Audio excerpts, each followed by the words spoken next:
Swimming পুলের photo session শেষ করে চলে এলাম রুমে। এবার ঝটপট করে রেডি হয়ে নিয়েছি, কারণ আমি আর থাকতে পারছিলাম না। আমার প্রচণ্ড পরিমাণে খিদে পেয়ে গেছিলো। তাই আমি ওকে বলছিলাম চলো এবার ঝটপট করে লাঞ্চটা সেরেই নিই। তাই আমি কোনো দিকে না দেখে, কারো কথা না শুনে চুপ করে একটা চেয়ার নিয়ে বসে পড়েছি। আর দেখতেই পাচ্ছ আমি এখানে আমার আধা ভাত তো আমি ডাল আলু ভাজা দিয়েই শেষ করে নিয়েছিলাম। পরের আইটেমগুলোর জন্য আমি আর ওয়েট করতে পারছিলাম না।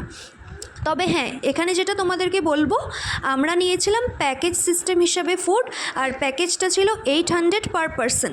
যে 800-এর মধ্যেই আমাদের ব্রেকফাস্ট, লাঞ্চ, ডিনার আর বিকেলের স্ন্যাক্সটা ইনক্লুডেড ছিল। আমাদেরকে লাঞ্চে দেওয়া হয়েছিল ফিশ কারি, আলু ভাজা, ডাল, পটল আলুর তরকারি, পাঁপড়, চাটনি। আর তোমরা চাইলে সেখানে বসেও অর্ডার দিতে পারো। আর এক্সট্রা অনেক আইটেম প্যাকেজ ছাড়াও অর্ডার করা যায়। আর বাঙালি খাওয়ার পর দুপুরে রেস্ট করবে না, সেটা কি হয়?